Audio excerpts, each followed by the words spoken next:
The three little pigs said goodbye to their mother and went out into the big wide world to build new homes. "I will build my house with these sticks," decided the second little pig.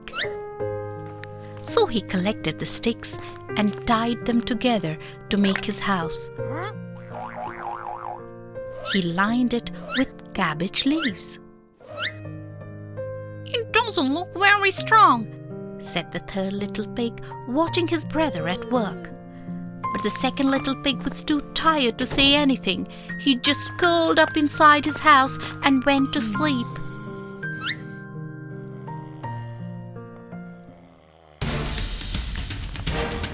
The third little pig went on his way until he came to a brickyard. The workers kindly gave him a cartload of fine bricks to build his house. It took a little pig, let me come in." "Not by the hair on my chinny chin chin," replied the oldest little pig. So the wolf shouted crossly, "Then I will huff, and I will puff, and I will blow your house down." The wolf took a deep breath, and he huffed, and he puffed, and he blew the house down. The little pig ran away in terror and kept running until he came to the house made of sticks.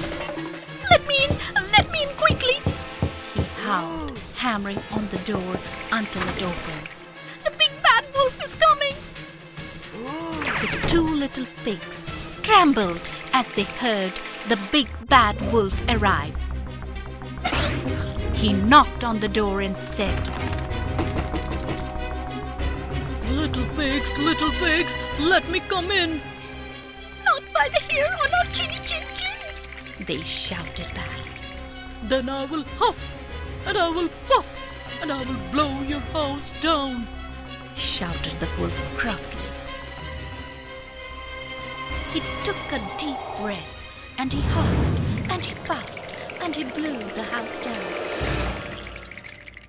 The two little pigs ran away in terror and kept running until they came to the house made of bricks.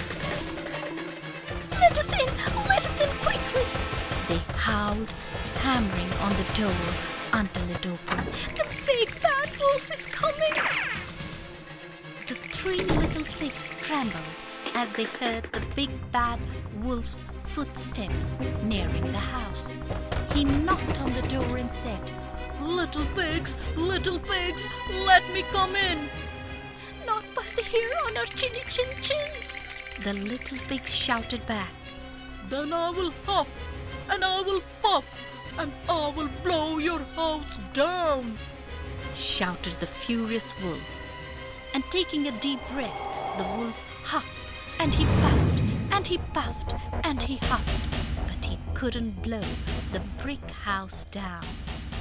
Then he banged on the walls and the door, but he couldn't get in. Go away, cried the three little pigs. "Not till I have eaten you all for my dinner," replied the wolf. But however hard he tried, he could not find a way in. Finally, the wolf gave up and slunk away to think how he could trick the little pigs. The following day he came back smiling. "Little pigs? Oh, little pigs! There are some marvelous turnips in the field. Come with me and we will dig them up for tomorrow's dinner." "I will meet you in the field at 5 o'clock, replied the first little pig cunningly. But he went at 1 o'clock, not 5 o'clock, picked all the turnips and was back at home safe and sound by the time the wolf arrived. The wolf was furious, but thought of a new plan. "There are some lovely apples in the apple tree in Farmer Brown's orchard. Let's go and pick them at 5 o'clock tomorrow." This time, the second little pig went out early to try to trick the wolf. But this time, The wolf arrived early too. He looked up at the little pig who was in the tree picking the apples and licked his lips. The little pig, realizing that he was in danger, threw down a big apple.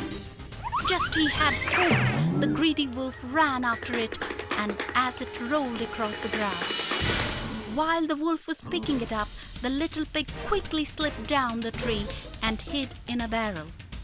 Then he rolled down the hill inside the barrel, all the way to his house.